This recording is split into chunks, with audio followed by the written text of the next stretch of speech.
Okay, and straightforwardness in ordinary dealings and equilibrium in loss of gain. So sukha dukhe samay kritva labha labha jaya jaya, that portion we have already seen.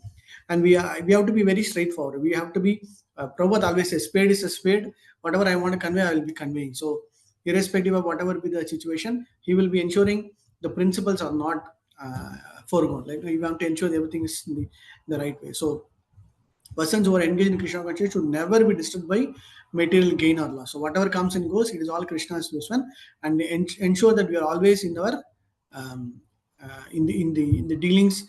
We are always in the correct way. Like in the normal way of understanding of material life, we are always straightforward and a clear understanding of the devatas. Right, not sure that whether to follow this way that way. So in the uttama bhakti stage, at the highest stage of bhakti, when we try to go towards worshipping Radha Krishna, we have to be very clear on respect for devatas, giving them the due respects, but not at the same time making the devatas on equal with Krishna, Radha Krishna. Then they are called as Pashantis, right? In Bhagavad Gita also we have seen. So Prabhupada specifically mentions those are doing that, they are called as Pashantis, right? So Hari is the supreme master of all the other devatas, and we need to give them that proper respect. Also.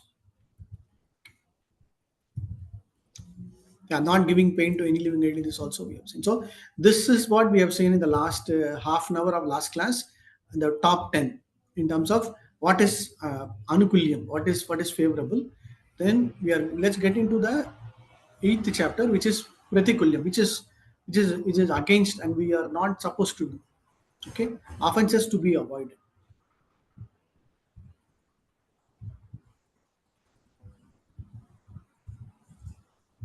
So what I will recommend is this section from 8, 9, and 10 is all actually Prabhupada is just giving a big list.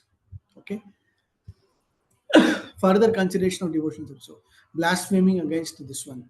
And then importance of tilak and tulsi beads, and accepting flower garlands. So what I will recommend is chapter 8 we will take. My suggestion is just go through this entire list once. Okay, if you have your own laptop or phone or whatever, he's making a big list. First list he's giving us this entire 32 offenses. Okay, so the list is categorized in some specific sections based on the Puranas. So first section is all these 32 offenses we should avoid. Okay, for example, one should not enter the temple of the deity, the car or panel, or with shoes on the feet. So it's not like we just go like, no, we have to go by walking. That is why in Tirupati or any of the big places, they make sure that they do go by walk and then without shoes. One should not fail to observe various festivals for the pleasure of the Supreme Personality of God, like Janmashtami, Rath Yatra. One should not avoid bowing down before the deity. One should not enter the temple to worship the Lord without having washed one's hands and feet. Okay, so my suggestion, no, I mean, if you are interested to quickly read through, you can quickly read through all these 32. First set is 32. Then from Varaha Puran. Okay, so why Prabhupada and Rupa Goswami is bringing this to ensure that we are ensuring that all the possibilities of making offense is getting covered, right? So we have to ensure that we don't do it. So that is why uh, the list is so huge, but very importantly, very nice that we should understand this entire thing. Okay, this is one group, and then another set, and then another set, like 3-4 sets of specific what do you say, specific offenses that we should always avoid. And then nama aparad and then seva aparad. There are two type of aparads. One is nama aparad and the other is the seva aparad. Whatever they were trying to do from a worship, from a sadhana bhakti, all that we are following is now what? Only the sadhana bhakti part, right? The Vairi sadhana bhakti that we are trying to. So in this, one is nama aparad and then the seva aparad. So this chanting against the holy name, this entire 10 we know, right? Every day we recite this chanting against the holy name. This also is covered. So this is 32 plus another 20, another 30, and then 10. So nearly 32 plus another 30, 60, another 10, 70. This entire thing covers this entire chapter. maybe what we can do, no, you can read through. I think it's okay. You can just read through and then you can quickly understand. If you have any specific questions, you just shoot it out. Okay, yeah. Please read through. I'll read through. Yeah, Prabhu, go ahead. Chapter 8, Offenses to be avoided. In the supplementary Vedic literature, there is the following list of 32 offenses in the matter of serving the Lord. Number one should not enter the temple of the deity in a car or palanquin or with shoes on the feet. Two, one should not fail to observe the various festivals for the pleasure of the Supreme Personality of Godhead, such as Janmashtami and Ratha Yatra. 3. One should not avoid bowing down before the deity. 4. One should not enter the temple to worship the Lord without having washed one's hands and feet after eating. 5. One should not enter the temple in a contaminated state. According to Vedic scripture, if someone dies in the family, the whole family becomes contaminated for some time according to its status. For example, if the family is Brahmana, their contamination period is 12 days. For the Kshatriyas and Vaishyas, it is 15 days, and for Shudras, 30 days. 6. One should not bow down on one hand. 7. One should not circumambulate in front of Sri Krishna. The process of circumambulating the temple is that one should begin circumambulating from the deity's right hand side of the temple and come round. Such circumambulation should be performed outside the temple structure at least 3 times daily. 8. One should not spread his legs before the deity. 9. One should not sit before the deity holding the ankles, elbows, or knees with one's hands. 10. One should not lie down before the deity of Krishna. 11. One should not accept prasad before the deity. 12. One should never speak a lie before the deity. 13. One should not talk loudly before the deity. Okay. Yeah. 14. One should not talk with others before the deity. 15. One should not cry or howl before the deity. 16. One should not quarrel or fight before the deity. 17. One should not chastise anyone before the deity. 18. One should not be charitable to beggars before the deity. 19. One should not speak very harshly to others before the deity. 20. One should not wear a fur blanket before the deity.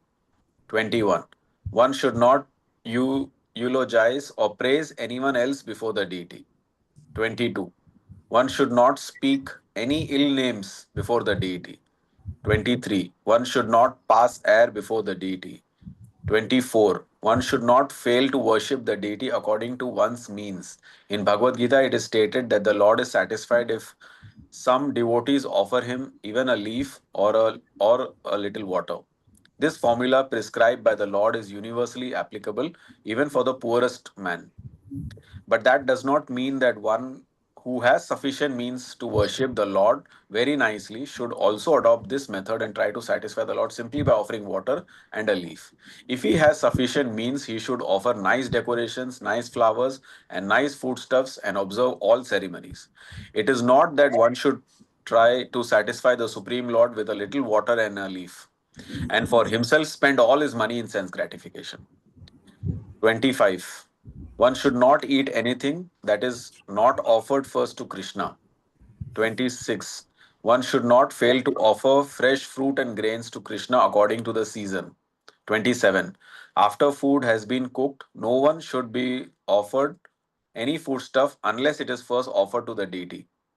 28. One should not sit with his back towards the deity. 29. One should not offer obeisances silently to the spiritual master, or in other words, one should recite aloud the prayers to the spiritual master while offering obeisances. 30. One should not fail to offer some praise in the presence of the spiritual master. 31. One should not praise himself before the spiritual master. 32. One should not deride the demigods before the deity. Hare Krishna. Thank you, Hare- brother. Any specific doubts? I want all of you to listen this section very carefully. Okay, so some of things you should, I mean, by default you'll be able to understand. Uh, I think circumambulating you should know. You have to always when you go to the temple or in front of the deities, always deity should be on your left hand side. Okay, and then only you have to do. Not like you on the right side, left, different directions. Always to your left. Okay. Prabhu, can I ask number 4? You should wash your feet, right? Is it a must that you Yeah, it is must? actually it is a must actually. Like, if you go to any South Indian temple or any Indian temples, they'll have one washing thing in this one, right? It is a must because those days they will not wear shoes, they will not wear slippers, and all kind of bad things will come, bacteria, whatever be it, and then it is always a good practice, hygienic also. Um, it is recommended in that way. So Yeah. from science perspective, it is recommended. Yes. Yeah, because in South Indian temples I can see, but in Hare Krishna temples I don't see a washing point. So that's why I was, Right. yeah. Yeah. I No, thought, in South, in Chennai and all, ISKCON temple we have. Yeah. okay. So we have in South India mostly ISKCON temples. We also have that because we follow that same tradition. But in North it depends because it is cold climate and other things also. They always wear shoe and socks, so that is why it might be there. But yeah, it is part of the recommendation. Yes. Okay, Prabhu, number 5, contaminated state you cannot Yeah. Having enter. Then this one, if you are mourning and all that, some people say you can still go, but this is also a bit. No, it is very clearly mentioned. Either 10 days, at least we follow our tradition of 10 days, 12 days, 15 days. For some, it is 30 days. It is actually, but now it is all, that's what, like, it is little diluted. But generally, if it's a temple where, for example, ours is not a full fledged temple, ours is more of a center, and Jagannath is merciful. But if you go from as per Shastra principle of big temples, we should still be very strict of bound. Yeah. Thank you, But Prabhu. nowadays they are diluting. But our Acharya's recommendation is this. That's all.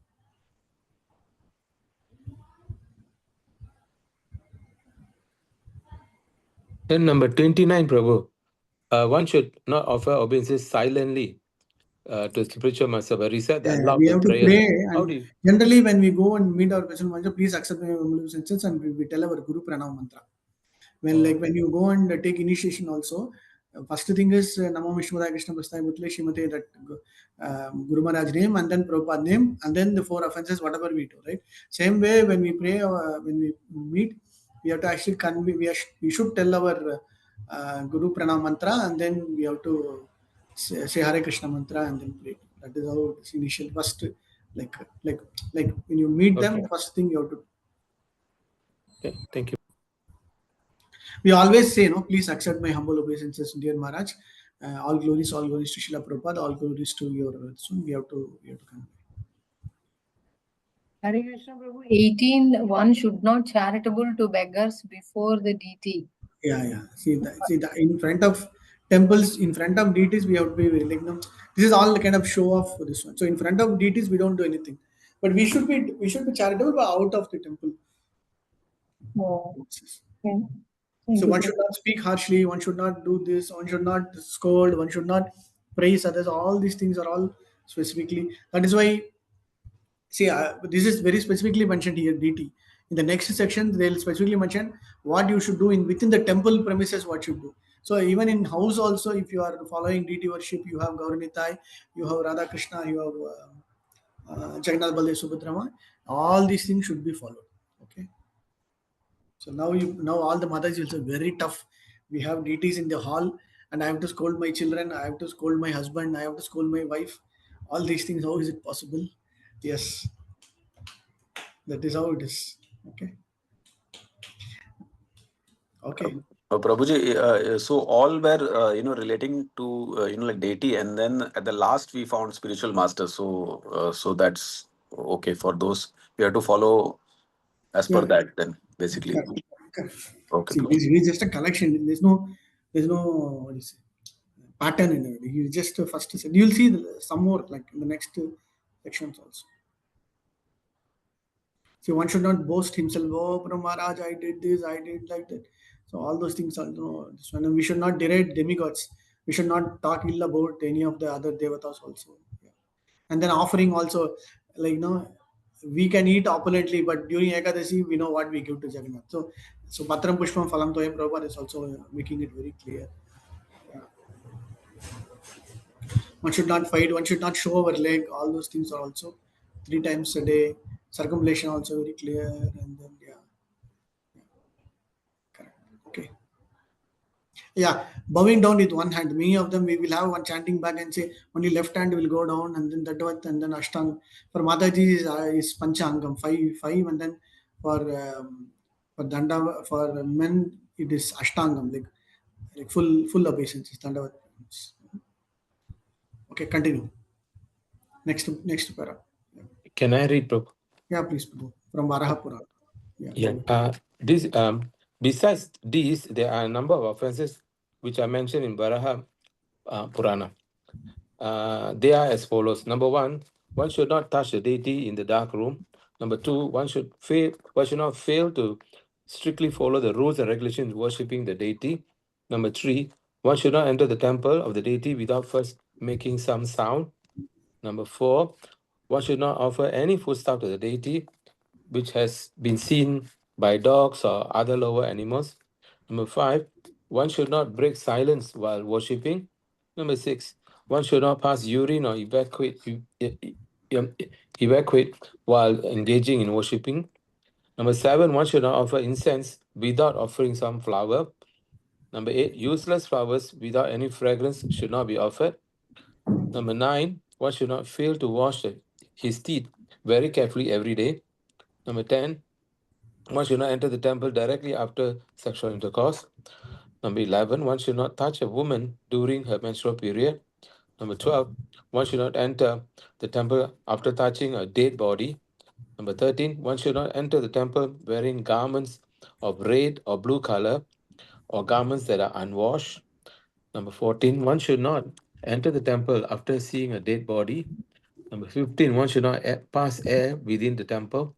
Number 16, one should not be angry within the temple. Number 17, one should not enter the temple after visiting a crematorium. Number 18, one should not belay before the deity. So until one has fully digested his food, he should not enter the temple. Number 19, one should not smoke marijuana or ganja. Number 20, one should not take opium or similar intoxicants. 21, one should not enter the deity room or touch the body of the deity after having smeared oil over his body. 22, one should not show disrespect to the scriptures teaching about the supremacy of the Lord. Number 23, one should not introduce any opposing scripture. 24, one should not chew betel before the deity. Number 25, one should not offer a flower which has kept in an unclean pot. 26, one should not worship the Lord while sitting on a bare floor. One must have a sitting place or carpet. 27, one should not touch the deity before one has completed taking bath. 28, one should not decorate the forehead with the tree-lined tilak. And 29, one should not enter the temple without washing his hands and feet. Hare Krishna.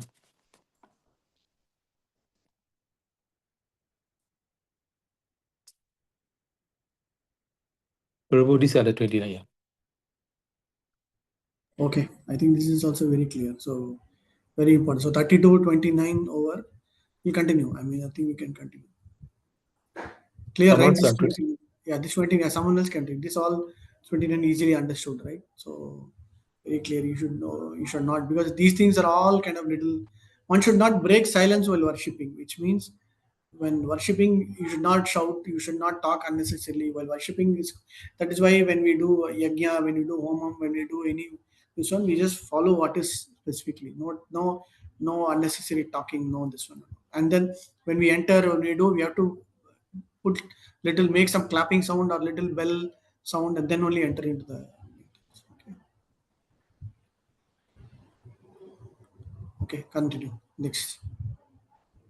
For the 28th Prabhuji, it is 3-line tilaka is what referred to? Shaiva, is it? Or? Sorry? 28.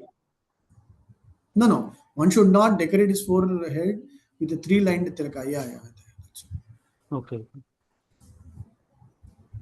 I'll read it further. Prabhu, sorry, Prabhu, the three-line tilak, is it the one that the other normal pujari put, or the one that we No, no. is See, called? this is just specifically from a Gaudiya Sampradaya perspective, and then from this Sampradaya perspective, we have the two line. So across other Sampradayas, they might have different ones. So that is why it is just specifically called out. Otherwise, irrespective of whatever they follow, if they follow some specific guidelines from their acharyas, they will just follow. That's all. Okay, Prabhu, thank you. I'll read Prabhuji. Other rules are that one should not offer foodstuff which is cooked by a non-Vaishnava. One should not worship the deity before a non-devotee. Then one should not engage himself in the worship of the Lord while seeing a non-devotee.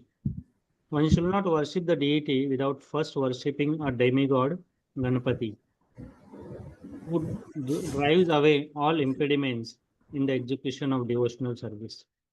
In the Brahma Samhita, it is stated that Ganapati worships the lotus feet of Lord Narasimhadev, and in that way he becomes auspicious for the devotees in clearing out all impediments. Therefore, all devotees should worship Ganapati. The deity should not be bathed in water that has been touched by the nails or fingers.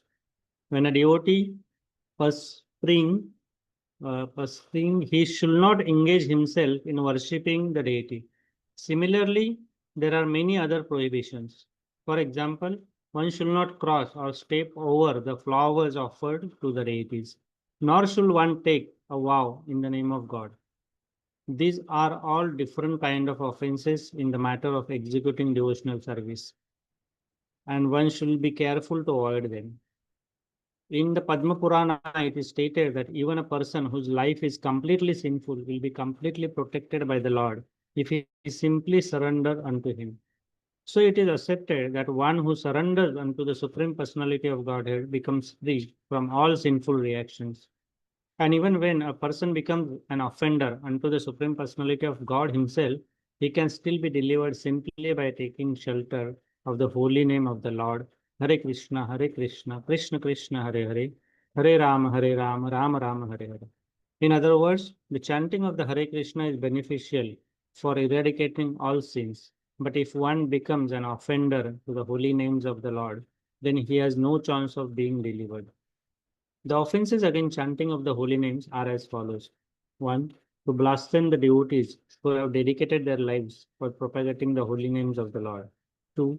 To consider the names of the demigod like Lord Shiva or Lord Brahma to be equal to or independent of the name of the Lord Vishnu.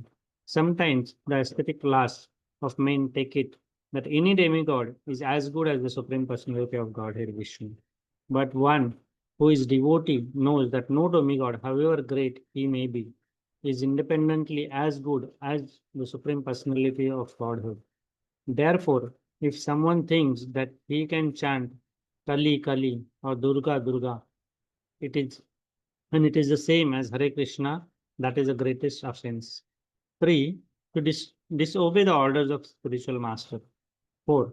To blaspheme the Vedic literature or literature in pursuance of the Vedic version.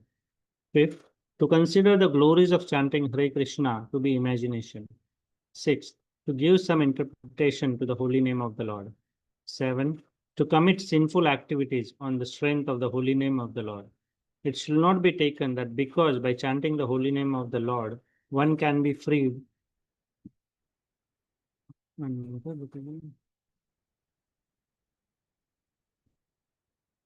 Yeah, my screen chanting of the holy name. Chanting of the, yeah. Can you highlight the screen as, okay. Holy name of the Lord, one can be free.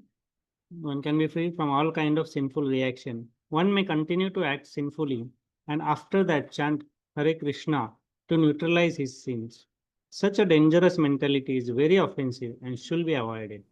8. To consider the chanting of Hare Krishna one of the auspicious ritualistic activities offered in the Vedas as creative activities, which is Karma Kanda. 9. To instruct a faithless person about the glories of the holy name. Anyone can take part in chanting of the holy name of the Lord, but in the beginning, one should not be instructed about the transcendental potency of the Lord. Those who are too sinful cannot appreciate the transcendental glories of the Lord, and therefore it is better not to instruct them in this matter. 10th, to not have a complete faith in the chanting of the holy names and to maintain material attachment even after understanding so many instructions on this matter. Every devotee who claims to be the Vaishnava must guard against these offenses in order to quickly achieve the desired success. Vishnu Prema. Hare Krishna. What is the desired success? Krishna Prema. Krishna Prema. Okay, so Krishna Prema is our desired success. So all these 10 offenses against the Nama Aparat, this is the Nama Aparat portion. And then the another 20 to 27, same thing, whatever through Padma Puran, then Varaha Puran, everything specifically. So even the color also very specifically, red, blue, dark blue, garments which are unwashed, all these things are avoided. Prabhu, can I ask one question? Yeah, Prabhu. Prabhu, it's stated right in the middle that we should begin with the worship of Ganapati deity. Yeah. But then why we don't put Ganapati deity on the altar? It's mentioned that it should be outside the altar or somewhere else. Yeah, Is there? so this question was asked by Prabhupada also. So Prabhupada mentioned, and he specifically mentioned when we have Narshinga Dev. Narshinga Dev is the presiding deity for removing Abhigna Vinash. So when we have Narshinga Dev, not specifically required to have Ganapati. But if you don't have Narshinga Dev in between, it is okay to have Ganapati. So that is why then mostly Prabhupada didn't want to say, okay, you should have Ganapati. Prabhupada wanted to ensure that we all focus more towards our the Vaishnava way of worship. So that is why he didn't say no, but he said in the other way, like, let's start worshipping Narshingadev. So that is why in all the temples we worship Narshingadev. So that initially when we go through our struggles of material, this one, we always pray Narshingadev, and then everything else is good. That's all. If you go to Chowpatty, in the first floor when you try to enter to the hall, before the hall there is a corridor. The main this one, there is plaster of Paris, one Ganapati. This one is there. One photo, not photo. It's like kind of plaster of Paris. One Ganapati, the Murti is there. So one of the persons asked Radhanath Swami, nowhere in any of these temples we have this. Why are you having it? And then what is it?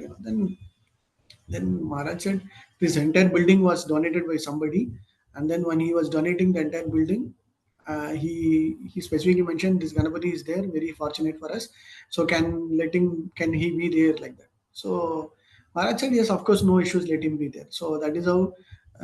If you go to Chowpatty, you will see. I don't know now, but I'm just telling you at least some 15, 20 years back. I'm telling 20 years back. It is still, I don't know now it is still there or not, but I'm just giving an example. So we are not against anything like that.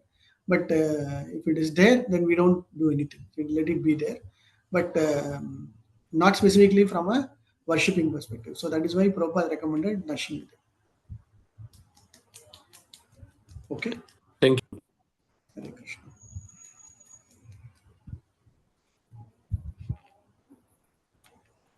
Okay, clear? Let's go to the next chapter quickly.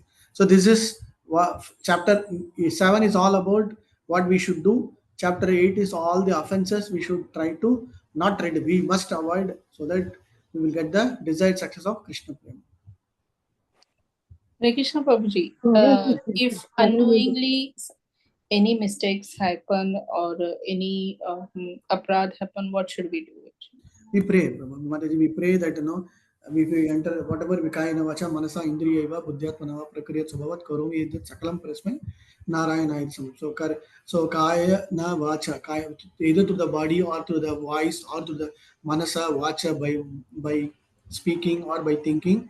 If you have done any offenses, please forgive. So kaya vacha manasa indriyaiva. Indriyaiva means through the indriyas also. Buddhyatmanava, even buddhi also we might have done some offenses. Buddhyatmanava karomi yajat sakalam parasmai. So whatever we have done, tasmai shi, we have to pray to that Lord that please forgive me. Okay, Prabhu. Thank you, Prabhu. Prabhu, where is this prayer you just mentioned, Prabhu? This is in the. I can write and I can send it to you, Prabhu. Thank you, Prabhu. Yeah, I'll send it to you. Any of the big yajnas, everything, finally they end this Om Tat Sat Sri Krishna Arpanamastu, and then they will recite this sloka. Like, whatever mantra hinam, buddhi hinam, kriya hinam. Hinam means any kind of discrepancy or some kind of weakness. So there are three slokas: mantra hinam, kriya hinam, buddhi hinam. Whatever be it, please forgive me. So that is also there. Or this kayena vacham. So 2 slokas generally. I can send you. I can share you that, so that after you finish everything, you just pray and tell these 2 slokas. Then it is. In Maharashtra, Prabhuji, when the Ganesh festival is there, all the artis they call, so all the prayers of different gods they will sing, like Ganesha, Durga, Shivji, Vishnu, everything. And at the end of that, they will chant this, that everything is arpan to Krishna. Yeah, correct.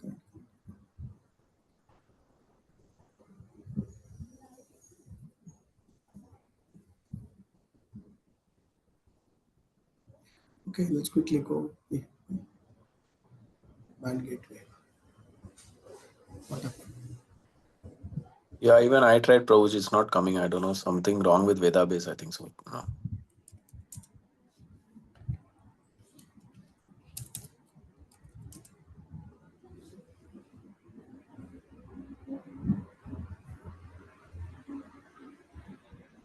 Then there was this, no, there was one more. Since 2 days it's like this, Prabhu, but when we refresh it is okay. No, there is another one. Yeah, you go to the old one. This is old portal. Usually, this is how I do. Like if vedabase.org or .com is not working, directly go to vedabase.net. This is a old portal. So they have 2 different portals. One is new one, and this old one is. Okay. This where it is nectar of devotion. Where it is. Nectar of devotion. This is why you should be in IT. Okay, you should know where to find out what. Okay, now techniques of further consideration we have seen. Techniques of hearing, and we'll finish the 11th chapter. This.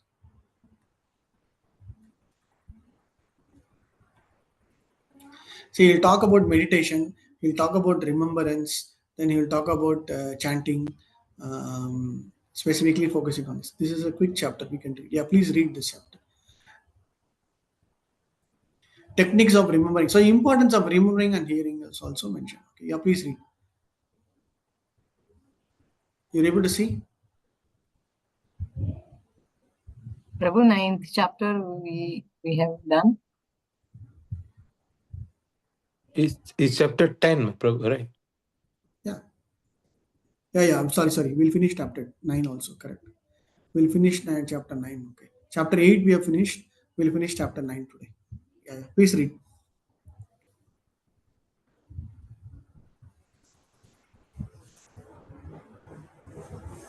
Chapter 9, further consideration of devotional principles, blasphemy.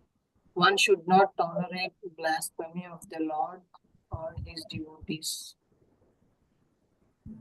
In this connection, in the 10th canto 74. So, Prabhu, am I right? Sorry, I'm reading 9th chapter. Yeah, you can read, Mataji, but I think in this vedabase.net it is not fully showing, but it's okay, you read. Okay, in this connection, in the 10th canto 74th chapter, verse 40 of Srimad Bhagavatam, Sukadeva Goswami tells Parikshit Maharaj, my dear king, if a person after hearing the blasphemous propaganda against the Lord and his devotees does not go away from that place, he becomes bereft of the effect of all pious activities. In one of the Lord Chaitanya's Shastaka verses, it is stated, the devotee should be more tolerant than the tree and more submissive than the grass. He should offer all honor to others, but may not accept any honor for himself. In spite of Lord Chaitanya's being so humble and meek as a devotee, when he was informed about injuries inflicted on the body of Sri Nityananda, he immediately ran to the spot and wanted to kill the offenders Jagai and Madai. This behavior of Lord Chaitanya's is very significant. It shows that a Vaishnava may be very tolerant and meek, foregoing everything for his personal honor. But when it is a question of the honor of Krishna or his devotee, he will not tolerate any insult. There are three ways of dealing with such insults. If someone is hurt, blaspheming by words, one should not be so expert that he can defeat the opposing party by argument. If he is unable to defeat the opposing party, then the next step is that he should not stand there meekly but should give up his life. The third process is followed if he is unable to execute the above mentioned two processes, and this is that he must leave the place and go away. If a devotee does not follow any of the above mentioned three processes, he falls down from his position of devotion. Tilaka and Tulsi beads.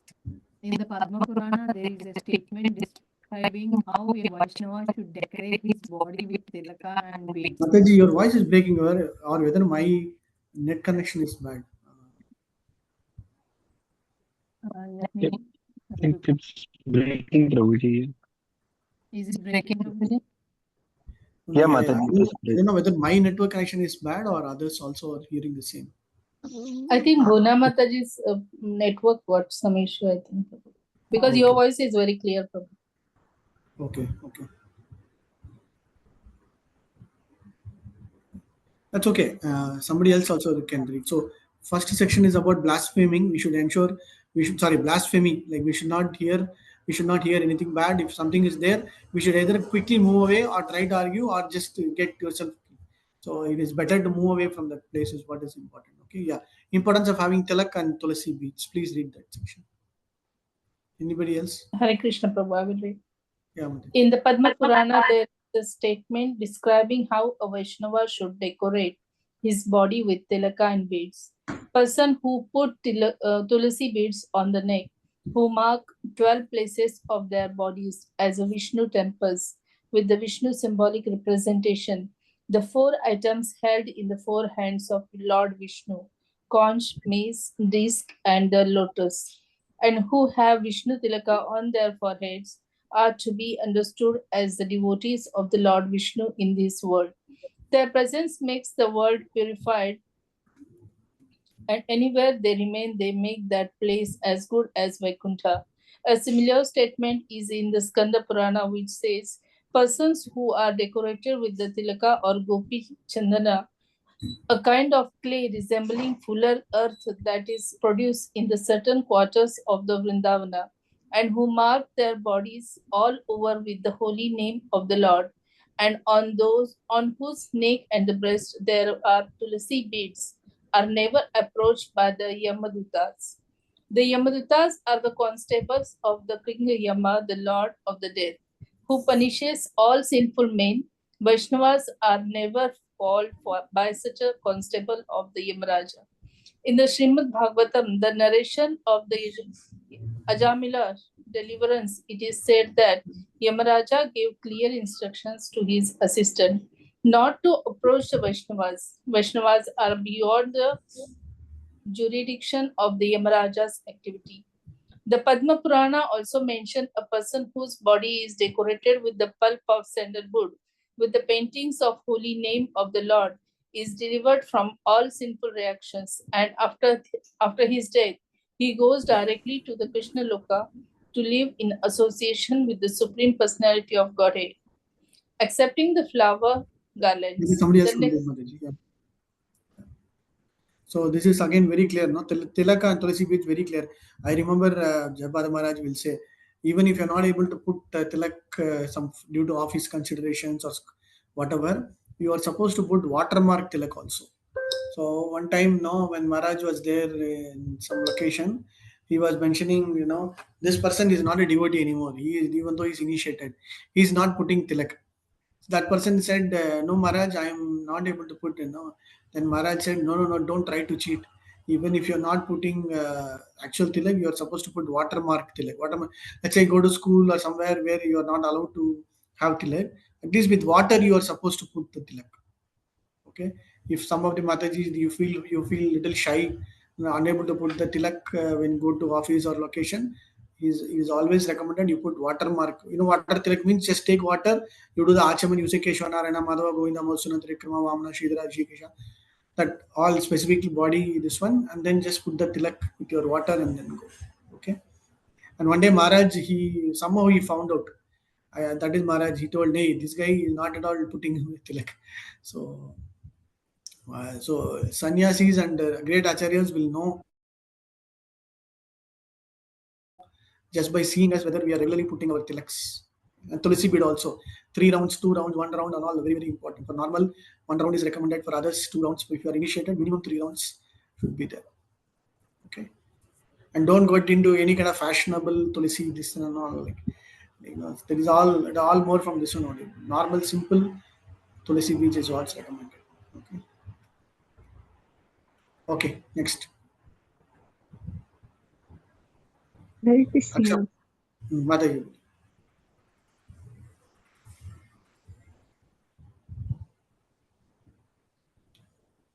Want to read? Somebody read accepting flower garlands.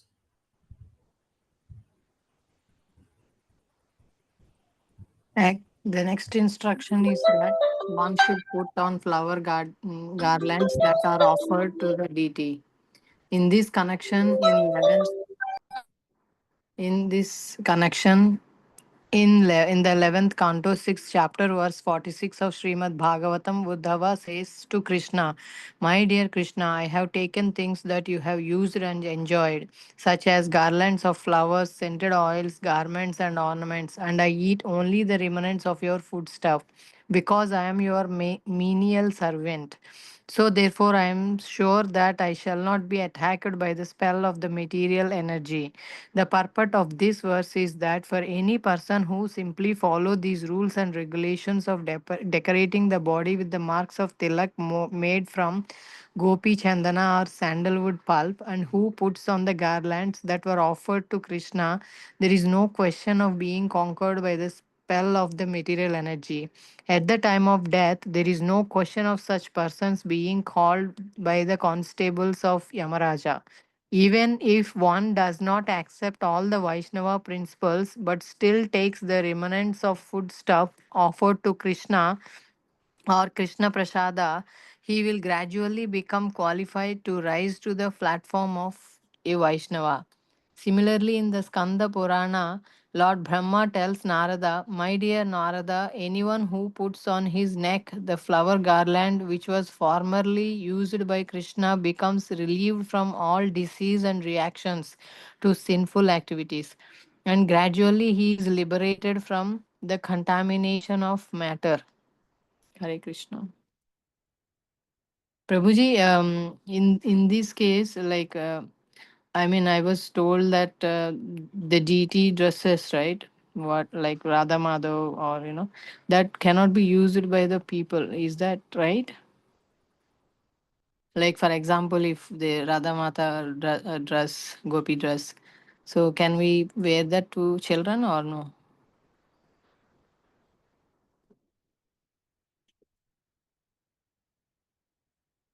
Prabhu, you are on mute if you are talking.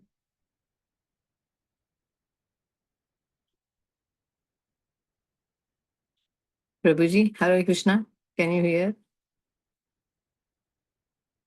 Mataji, can you hear me? Yeah, Mataji, I think Prabhuji was Yes, Mataji. on the call. I Ah. think. Okay. Sritala Mataji, you want to read? Yes, Mataji. Hare Krishna. From here, Mataji, dancing before the deities. Yes, Mataji. Hare Krishna. Dancing before the deity. In the Dwarka Mahatmya, the importance of dancing before the deity is started by Lord Krishna as follows. A person who is in a jubilant spirit, who feels profound devotional ecstasy by dancing before me, and who manifests different features of bodily expression, can burn away all the accumulated sinful reactions he has stocked up for many thousands of years. In the same book, there is a statement by Narada uh, wherein he asserts, "From the body of any person who claps and dances before the deity, showing manifestation of ecstasy, all the birds of sinful reactive, sinful react, activities fly away upwards. Just as by clapping the hands one can cause many birds to fly away, similarly the birds of all simple activities which are sitting on the body can be made to fly away simply by dancing and clapping before the deity of Krishna, bowing down in honor of the deity. In the Narada Purana, there is a statement about bowing down and offering respects to the deity. It is said there, a person who has performed a great ritualistic sacrifice and a person who has simply offered his respectful obeisances by bowing down before the Lord cannot be held as equal. The person who has executed many great sacrifices will attain the result of his pious activities. But when such results are finished, he has to take birth again on the earth planet. However, the person who has once offered respects, bowing down before the deity, will not come back to this world because he will go directly to the abode of Krishna, standing up to receive the Lord. In the Brahmand Purana, it is said a person who sees the Lord's Rath Yatra car festival and then stands up to receive the Lord can purge all kinds of sinful results from this body, following the deity. A similar statement is there in the Bhavishya Purana, in which it is said, even if born of a lowly family, a person who follows the Rath Yatra car, when the deities pass in front of from or from behind, will surely be elevated to the position of achieving equal opulence with Vishnu, going to the temple of Vishnu or to place of pilgrimage.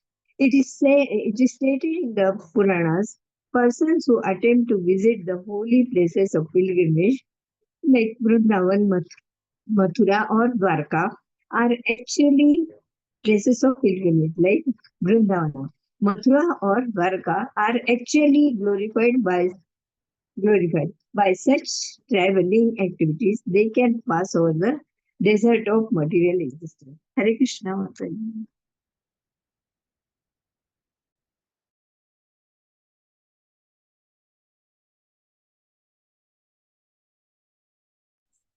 Can I continue the reading?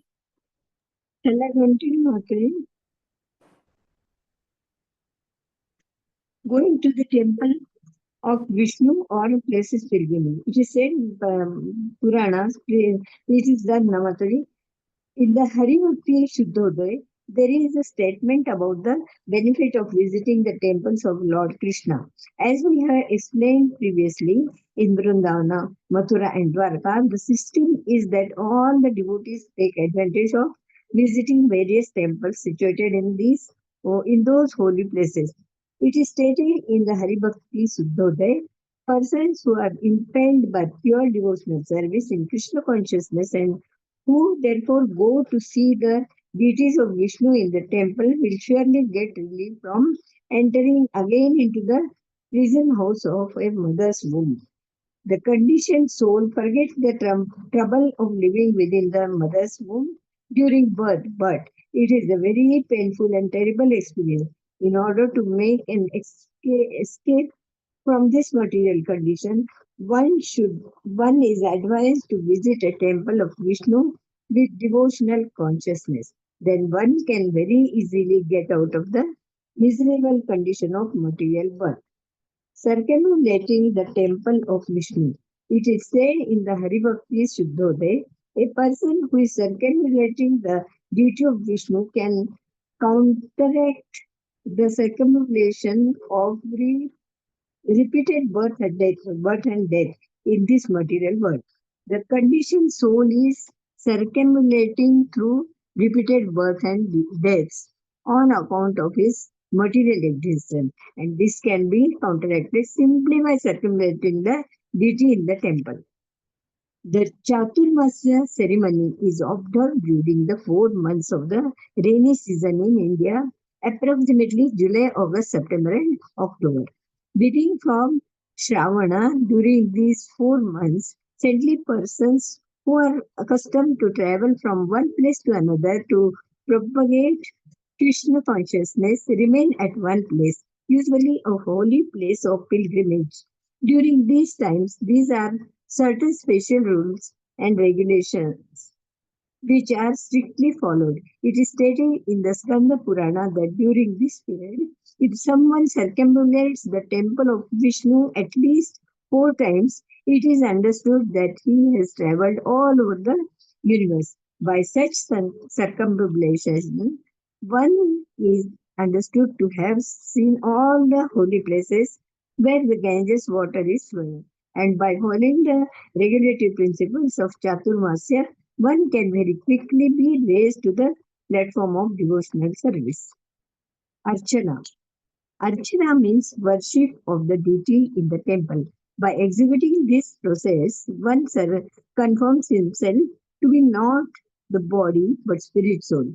In the 10th canto, 81st chapter, verse 19 of Srimad Bhagavatam, it is told how Sudama, an intimate friend of Krishna's, by going to the house of a Brahmana, murmured to himself, simply by worshipping Krishna, one can easily achieve all the results of heavenly opulences.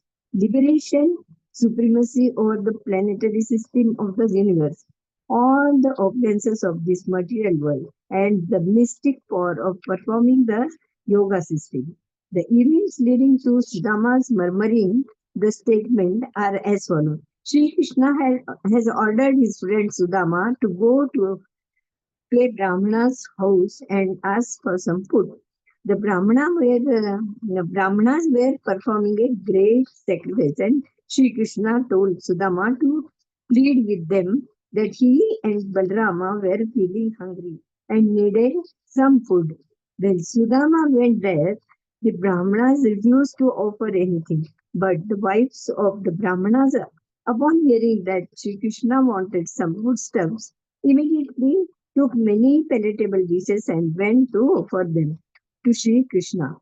In the Vishnu Rahasya, also it is stated, any person within this world who is engaged in the worship of Vishnu can very easily achieve the ever blissful kingdom of God known as Vaikuntha Lokas. Anybody wants to read, Mataji? Hare Krishna, Mataji, I will read. Huh. Rendering service to the Lord. It is stated in the Vishnu Rahasya, any person who can arrange for service to the Lord in the same way that a king is given service by his attendants is surely elevated to the abode of Krishna after death. Actually, in India, the temples are just like royal palaces. They are not ordinary buildings because the worship of Krishna should be performed in just the way that a king is worshipped in his palace. So, in Vrindavan, there are many hundreds of temples wherein the deity is worshipped exactly like a king. In the Naradiya Purana, it is stated if a person stays in the Lord's temple even for a few moments, he can surely achieve the transcendental kingdom of God. The conclusion is that those who are rich men in society should construct beautiful temples and arrange for the worship of Vishnu so that people may be attracted to visit such temples and nearby the offered the opportunity of dancing before the Lord or chanting the holy name of the Lord or else of hearing the holy name of the Lord. In this way, everyone will be given the chance to elevate himself to the kingdom of the God. In other words, even a common man, simply by visiting such a temple, will be able to attain the highest benedictions, not to mention the devotees who are constantly engaged in the service of the Lord in full Krishna consciousness. In this connection, there is a statement in the fourth canto, 21st chapter, verse 31 of the Srimad Bhagavatam, wherein King Prithu says to his subjects, my dear citizens, please note that the Supreme Personality of Godhead Hari is actually the deliverer of all the fallen, conditioned souls. No demigod can perform this act of delivering the conditioned souls. because the demigods themselves are conditioned. A conditioned soul cannot deliver another conditioned soul. Only Krishna or his bona fide representative can deliver him. The Ganges water, which is flowing down from the toe of Lord Vishnu, falls upon the earthly planet and other planets, and Hare thereby Krishna. delivers all the conditioned sinful living entities. So, what need is there to speak of deliverance of persons who are always engaged in the service of the Lord? There is no doubt about their liberation, even if they have stocks of sinful activities from many, many births. In other words, a person who is engaged in the worship of the deities can minimize his stock of sinful reactions coming from many, many previous births. This process of worshipping the deity has already been described, and one should try to follow these rules and regulations seriously. Hare Krishna. Yeah, singing, Sankirtana, all these things also. If you want to continue, you can continue, but I think you can stop. I mean, see, all these specific points, like whatever in this particular chapter of ninth chapter, right? If you just go through quickly, blasphemy, we understood. Tilak and Tulasi beach, we can understand. Accepting flower garlands. See, flower garlands, sometimes if somebody puts flower garlands, we should accept that as a prasadam, okay? And then having Gopi Chandan Tilak, dancing before it is also very important point. No, we should. Prabhupada always say it is not like all kind of gymnastic dancing. It is only just very graceful dancing. He will say, not, and also he followed some specific procedure.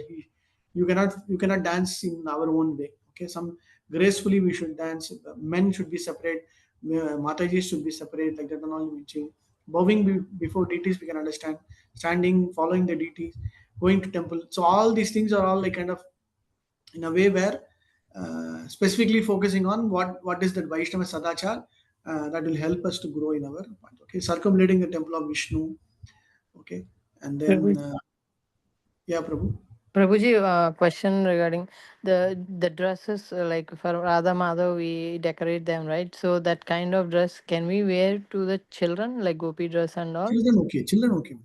Okay. For adults, cannot, is it? Like, Adults. I mean, see, that is what it should not be show off kind of a thing. It's very normal, gentle Vaishnava attire is I'll always recommend that. That's all. It's not so that you are not supposed to wear. what we decorate for Radha Mata can wear for the children after of course. No, actually, generally deities dress we are not supposed to. But generally, That's what I want to ask. really, no, Mataji. Okay, understood, Prabhu. Thank you. Even the bindi, that the Yeah, jumka, those things all. we can have. Just see, for example, that is all prasadam, like kind of prasadam. Okay. You can put it. For example, the jewel. Usually, jewel ladies they will try to have it, but then you Mm. have to give proper respect to it. That's all. Oh, okay. The moment it comes in your hand, it becomes it is not pavitram. It is not ashuddham. It is not shuddham. It becomes asuddham and not pavitram. Then accordingly, you have to do that. That's all. Okay, Prabhu. Thank you. Hare Krishna. Prabhu, is it like you should not dress up more opulent than the deities? That's why Of even course, Prabhu yes. should be very light and simple, and Yes. Matajis also should wear very simple. No? Is Yes. it like that? Thank you. Yes. We are not supposed to wear opulent, more opulent than the deities.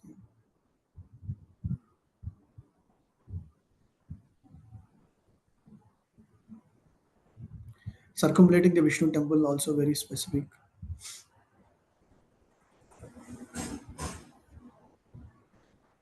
Archana we can understand. That is why in many temples you go and then do Archana, right? Archana means you pray to the Lord, you glorify the Lord. Archana means actually glorifying the Lord with flowers, with 108 times or whatever be this one. We have to do the Archana. Okay, rendering service is generally understood. Okay. Prabhu's circumambulating, can I clarify? Like in some temples, there's this one shrine with a small thing, and then like one small ones. Is it somewhere I read? Is it you cannot circumambulate within that, but you must circumambulate around the whole temple? Is it? Was that Actually, the main deity we have to do it. For each of the deity, like some deity they'll say 3, some deity they'll say 4. Generally, 4 is recommended, but many now they're following 3. That is okay. Main deity is important. The other deities also you can do it. It's not that you're not supposed to do it, but everything together means that is the simplicity. Like if you have the provision to do individually, it is recommended to do individually. But if you're not able to do it, then at least one full circle across all the devatas is also okay. Thank you, bro. So sometimes some temples they'll have the main deity alone, but the others will be kind of, it will be there, but you will not be able to circumambulate. But if you have the provision, you can do it. No issues at all. No.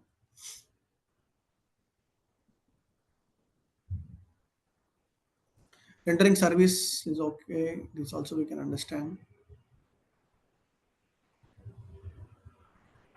Singing we can understand. Sankirtana also. Singing is very nice, very important. Like when you go for big festivals, as part of the Shodaja Upacharam. Shodaja Upacharam is the 16 types of Upachara that we try to do. Abhishekam, Archana, then Alankaram, then Vadhyam, then Gosham. They call it as Vadhyam, Gosham, and etc. So Vadhyam means they have to do Vadhyam, they have to play some musical instruments. Gosham means they have to pray, recite something. And then they will say Nardanam. Nardanam means dancing, singing. So in those days, any big temple festival, they will follow all these procedures. So singing, Sankirtana, everything is kind of part of the worship. It's not the ritual, it is part of the worship that we try to do.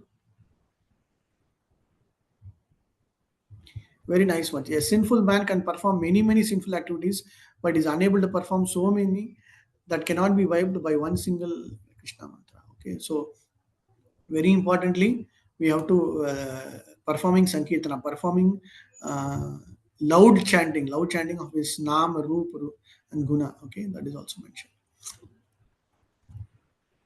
Okay, Japa we can understand very clearly. Submission, being very submissive is also very important. Please read this section. I think maybe next slide. What is Lalasamayi and this one? This is very important section. Okay. Hare Krishna Prabhu, just one query that regarding about the japa. How should we chant the japa? Is it in the slow volume or? See, if you are alone, nobody is there. It is always recommended to shout. You have to hear it out. But if you are with many others and if you feel like it is kind of distracting, you can murmur.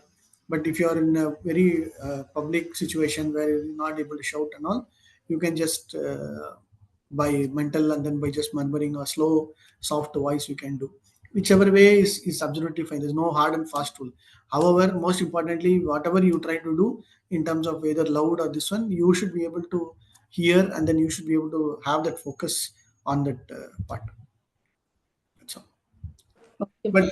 But loudly chanting is very much recommended for various reasons. One, we don't get that much distracted. Two, other small ants or whatever other bacteria also gets an opportunity. Three, we don't fall asleep. Four, we ensure that we pronounce correctly. So there are other benefits also.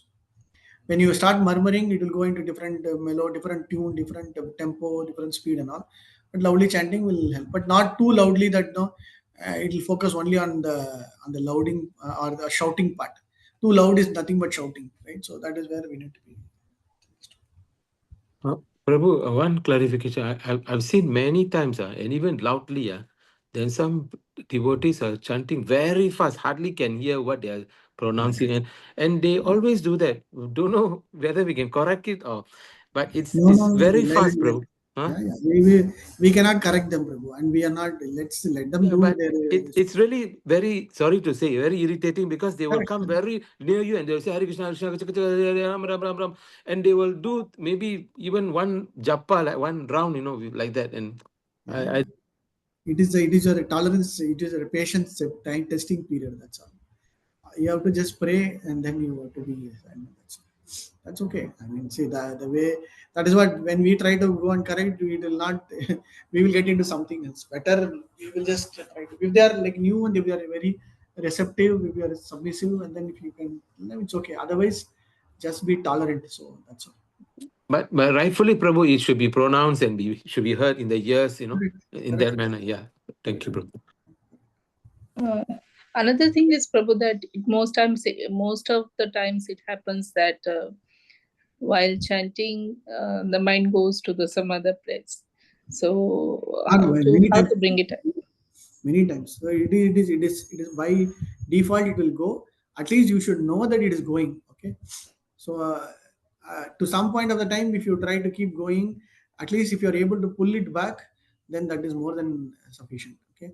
But not that you just leave it out like anything, like river flowing, then it will be a problem. Otherwise, it's okay. I mean, it is part of the nama aparad only, but it's okay. Slowly, then you get it nama abas, nama aparad, and then shuddha nam will come. It's okay. But at least after some point of the time, you realize, oh, no, no, no, I've already gone. Let me come back. And then you try to come back. So there are other ways and means also. That is why, like every day, I will recommend whenever I want to chant this, I'll take a particular theme. For example, this coming month is Rath Yatra means my chanting will focus on all the wonderful Rath Yatra activities. So chanting will one way continue, but my mind and I'm fixing my mind for Rath Yatra. So Rath means everything, right from Indradumna Maharaj to Kurukshetra to Radharani to how Krishna came, what is the Rath, how the Rath is made, where is the Rath made. Then he starts with uh, that May month, Akshaya Triti, how it is made, what is the Daru. So you start focusing on that particular part, then mind is always within that, circulating within that particular period, that particular subject matter only. And then within the subject matter, you are always ring fenced within that spiritual, and then the chanting will continue. Let's say you want to, Kartik month is coming, focus only on Kartik activities, focusing on now Janmashtami is coming, focus only on, or if you want to, okay, today my subject matter of thinking will be Vrindavan. Today my subject matter of thinking will be on fourth chapter. Like that, you just decide, and then your mind will fix to that. Then you start the chanting. At least during that particular period, you have so much of thinking, but all those thinking is not related to anything, but only to Krishna. Like that, you can think. For example, you go to a nice, for example, you're listening to Nitai Sevni Mataji's class, or you're listening to Devaki Prabhu's class or Maharaj's class. What and all he told. Okay, let me start reverberating. Let me start recollecting. And slowly your mind will be fixed on that only. At least during that 10-minute period or 20-minute period, you already finished 2 rounds, 3 rounds, but that is okay. Your mind is already uh, occupied with that specific thoughts. This is one way. Second way is you keep all kind of photos here and there, and then just keep seeing the photos.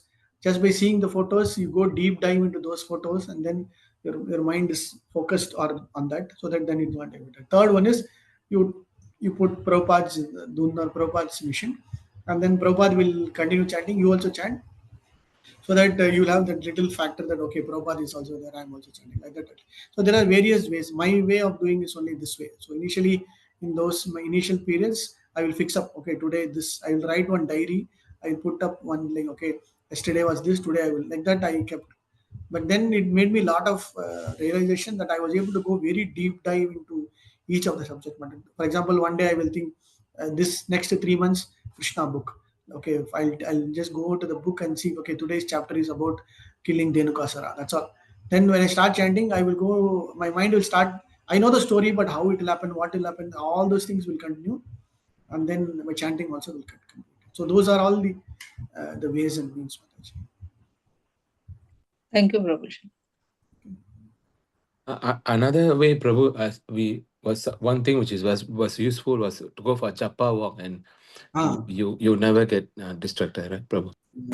Because the subject matter, we have so much of subject matter. You think about Prabhupada one day, you'll get about Leela Amrita. You think about Prabhupada's what he did in Jhansi. So try to invoke yourself some curiosity, then your mind will be fixed on that. Then it will start automatically getting into the focused attention. Prabhuji, even I had this doubt whether we can think about the about God or temple or his lotus feet and then do our japa. So I think now we can do that. It's okay. Absolutely fine. Otherwise, instead of thinking some nonsense, something, it is better to think this one. And absolutely fine. Because you cannot stop your thinking also. We are not in the Shuddhanam stage. So that is okay. Can we read like Bhagavad Gita while? No. Reading means you are engaging your senses in a different this one. In fact, actually thinking is also in one way, but at least bringing all the other senses together is very important.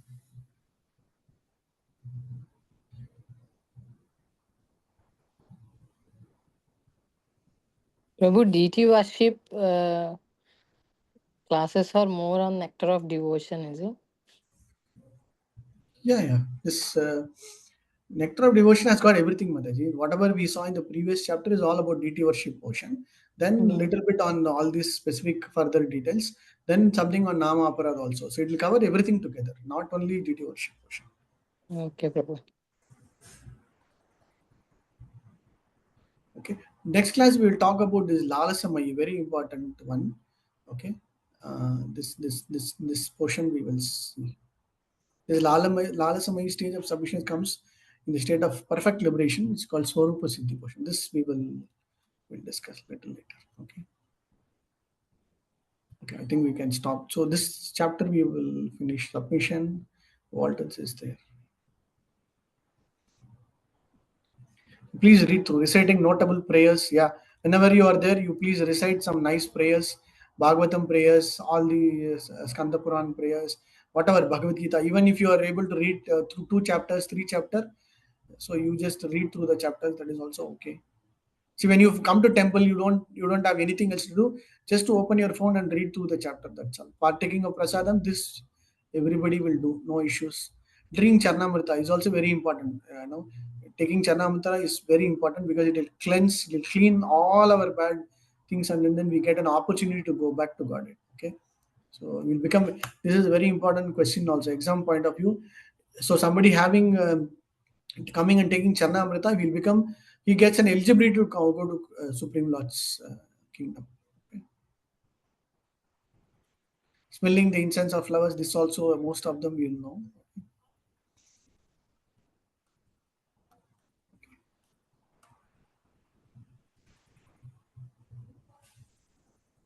Touching the deity also very important. Yeah, once you're clarified, then when you do deity worship, you get to do Abhishekam, Archana, and all, right. So that is also very good.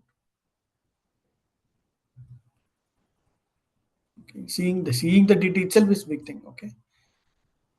Prabhu, can I ask this Abhishek? Is it? I don't know whether somebody asked. Can ladies perform that in the temple, or is it not allowed? Actually, ladies also, for example, Jagannath in some temples during Snana Yatra, all the initiated devotees are allowed to do on that particular day. All the initiated devotees are there. Yes, of course, if there are no male pujari devotees, ladies definitely they can also do. There is no specific restriction. Thank you, bro.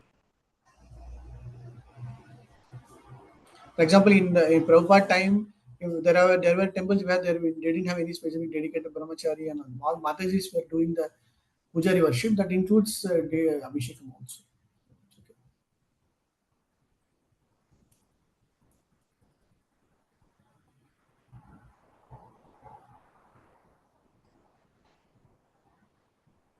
Okay, I think we can stop. Hare Krishna, Srila Prabhupada ki jai. Yeah. We completed till chapter 9. Hare Krishna. Thank you, Prabhuji. Thank Hare you. Krishna. Prabhuji, thank you. Dandavat Dandavat Pranam Prabhuji. Hare Krishna. Hare Krishna. Dandavat Pranam Prabhuji. Thank you. Hare Bol Mataji. Hare Krishna. Thank you, Prabhu.